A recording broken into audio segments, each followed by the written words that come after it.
Welcome back students, आप सभी का स्वागत है ट्रेंड्स एजुकेशन के चैनल पे। तो हम जो है आज आगे की बात करेंगे। हमने ऑलरेडी देख रखा है माइक्रो इकोनॉमी का इंट्रोडक्शन, मीनिंग, डेफिनेशंस और सम इम्पोर्टेंट पॉइंट्स जो स्कोप ऑफ इकोनॉमिक दिया गया था। तो आगे की बात करते हैं। अब देखते हैं इस वीडियो में फीचर्स ऑफ माइक्रो इकोनॉमिक के बारे में क्या क्या दिया गया है माइक्रो इकोनॉमी के अंदर, और उसके बाद इंपॉर्टेंस के बारे में भी डिस्कस कर लेंगे इसी वीडियो में। तो आप लोग बने रहिए इस वीडियो के साथ। तो चलिए स्टार्ट करते हैं क्या दिया गया है फीचर्स ऑफ माइक्रो इकोनॉमिक। जो आपके सामने पहला पॉइंट आता है वो आता है स्टडी ऑफ इंडिविजुअल यूनिट। तो माइक्रो इकोनॉमिक खुद बोलता है कि मैं छोटे छोटे पार्ट में डिवाइडेड हूँ, मैं छोटे छोटे पार्ट को कंसीडर करता हूँ। तो नॉर्मली ये पहला फीचर्स में आएगा ही आएगा कि स्टडी ऑफ इंडिविजुअल यूनिट, यानी कि हर इंडिविजुअल्स के ऊपर ये काम करता है, चाहे वो इंडिविजुअल फर्म हो, बिजनेस हो, या इंडिविजुअल प्राइस हो, यानी कि पर कमोडिटी का प्राइस हो, या इंडिविजुअल हाउस होल्ड हो। तो सारे के सारे जो भी बिहेवियर होगा इसका माइक्रो इकोनॉमिक का, वो किस पे होगा? इंडिविजुअल इकोनॉमिक यूनिट्स के ऊपर होने वाला है। नेक्स्ट है प्राइसिंग थ्योरी। अब प्राइस थ्योरी का मतलब माइक्रो इकोनॉमिक में जो भी प्राइस थ्योरी है, जितना भी प्रोडक्शन हो रहा है, अब जितने भी फैक्टर ऑफ प्रोडक्शन है यहाँ पे क्या कहलाएगा? वो प्राइसिंग थ्योरी के हिसाब से फैक्टर ऑफ प्रोडक्शन के ऊपर जो इंटरेस्ट मिल रहा है, रेंट मिल रहा है, प्रॉफिट मिल रहा है, या फिर वहाँ पे वेजेस वगैरह मिल रहा है। ठीक है, फैक्टर ऑफ प्रोडक्शन मतलब हमने लास्ट वीडियो में डिस्कस किया था कि फैक्टर ऑफ प्रोडक्शन क्या होता है, लैंड, लेबर, कैपिटल और एंटरप्रेन्योर। अब उस हिसाब से हमने ये भी डिस्कस किया था लास्ट वीडियो में कि फैक्टर ऑफ प्रोडक्शन में लैंड है तो रेंट मिलेगा, कैपिटल है तो इंटरेस्ट मिलेगा, एंटरप्रेन्योर है तो प्रॉफिट मिलेगा, और लेबर है तो वेजेस मिलेगा। वैसे ही यहाँ पे प्राइस थ्योरी मतलब फैक्टर ऑफ प्रोडक्शन के ऊपर डिपेंड है कि पर्टिकुलर हर इंडिविजुअल्स को उसके हिसाब से प्राइस मिले, या कमोडिटी हो तो गुड्स एंड सर्विसेज का जो प्राइस डिसाइड किया जाता है। नेक्स्ट बात करते हैं पार्शियल इक्विलिब्रियम। अब पार्शियल इक्विलिब्रियम का मतलब होता है कि जो भी दो फैक्टर है, चाहे वो जितने भी फैक्टर्स दिए गए सब में क्या होना चाहिए? इक्विलिब्रियम होना चाहिए, इक्वल होना चाहिए, कोई भी ऊपर नीचे नहीं होना चाहिए। तो जो भी यहाँ पे एनालाइज किया जा रहा है, जो भी पोजीशंस हो गए, चाहे वो इंडिविजुअल कंज्यूमर का हो, इंडिविजुअल फर्म का हो, इंडिविजुअल इंडस्ट्रीज का हो, तो यहाँ पे सभी का क्या होना चाहिए? एक इक्विलिब्रियम होना चाहिए, एक समान होना चाहिए, किसी भी तरह का ऊपर नीचे नहीं होना चाहिए। तब जाकर माना जाएगा यहाँ पे जो है इकोनॉमिक ग्रोथ हो रहा है माइक्रो इकोनॉमिक के अंदर। नेक्स्ट बात करते हैं बेस ऑन सर्टेन अजम्पशन। अब सर्टेन अजम्पशन मतलब इकोनॉमिक चल रहा है, इकोनॉमिक के अंदर हमेशा ही अजम्पशन ही लिया जाता है। यहाँ पे फुल कॉन्फिडेंस से कोई नहीं बोल सकता है कि जो भी काम हो रहा है एकदम सटीक हो रहा है, सही हो रहा है। हमेशा अजम्पशन पे ही चलते रहता है।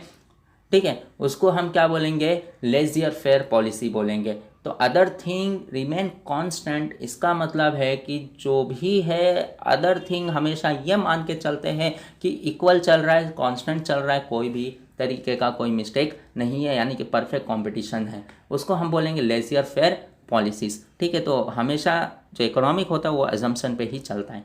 नेक्स्ट है स्लाइसिंग मेथड। अब स्लाइसिंग मेथड क्या है?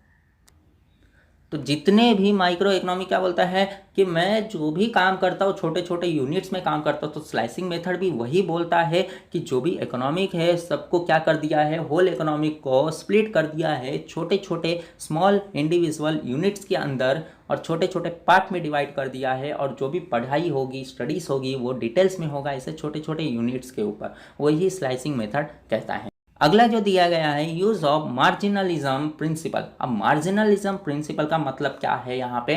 तो जितने भी माइक्रो इकोनॉमी को एनालाइज किया जाता है वो मार्जिनलिज्म के हिसाब से एनालाइज किया जाता है। मार्जिनलिज्म का मतलब है चेंजेस जो भी आ रहा है इकोनॉमिक के अंदर, इसके बारे में बोला गया है। तो जो भी स्टडीज़ होगा वो चेंजेस के बारे में बताया जाएगा। मार्जिनल जो है चेंजेस के बारे में एनालाइज करेगा, और अगर एनालाइज कर रहा है चेंजेस के बारे में, चाहे वो प्रोड्यूसर हो, कंज्यूमर हो, या कोई भी अदर इकोनॉमिक डिसीजन लिया हो, या अदर इकोनॉमिक प्रिंसिपल्स हो, उसके बारे में मार्जिनल काम करता है और वही बताता है मार्जिनलिज्म प्रिंसिपल्स। ठीक है, तो अगला बात करते हैं हम एनालाइज ऑफ मार्केट स्ट्रक्चर। अब मार्केट स्ट्रक्चर मतलब मार्केट कैसा है?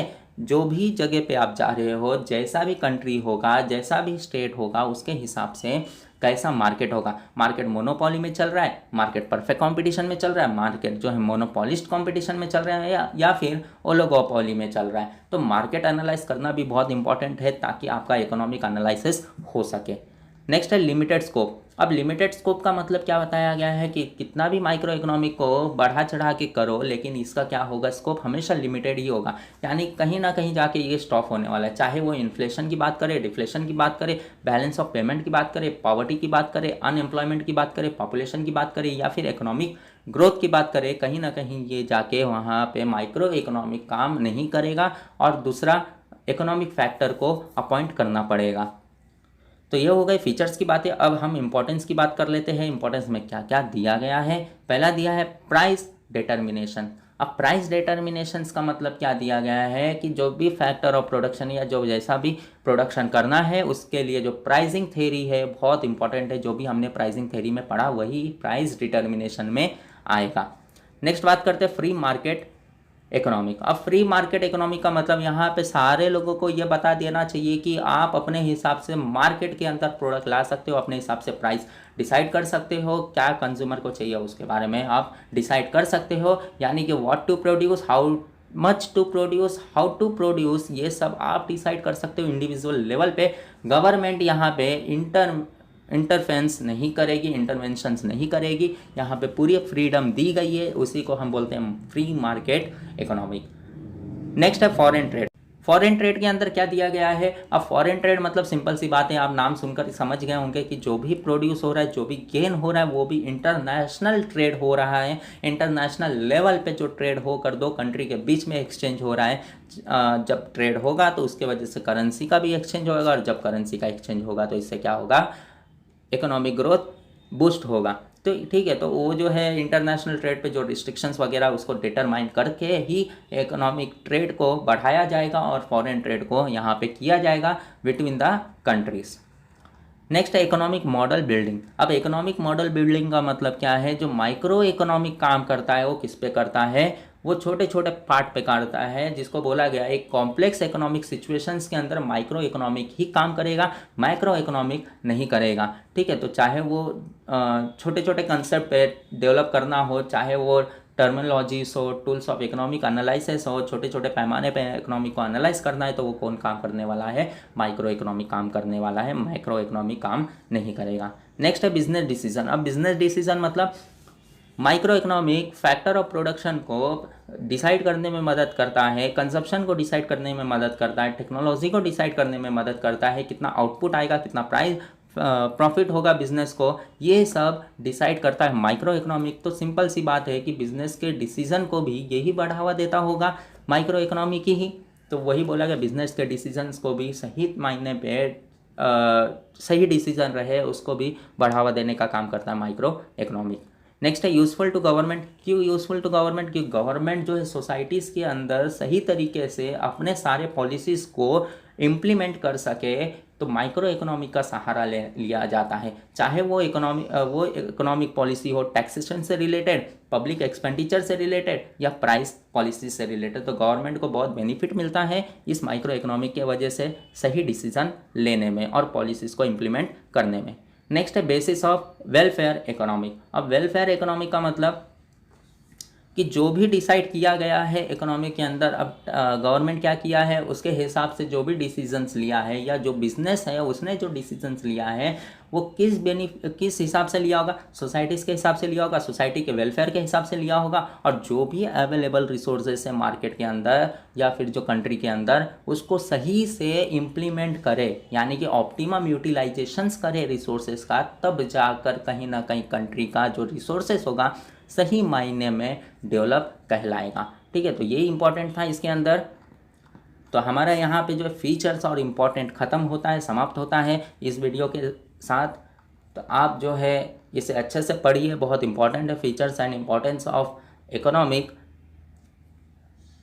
अगर कोई आपको डाउट होगा तो हमारे टेलीग्राम ग्रुप को भी ज्वाइन आप कर सकते हो, वहाँ पे आप अपने क्वेरीज को रेस कर सकते हो, हम उसका आंसर देने की ट्राई करते रहेंगे।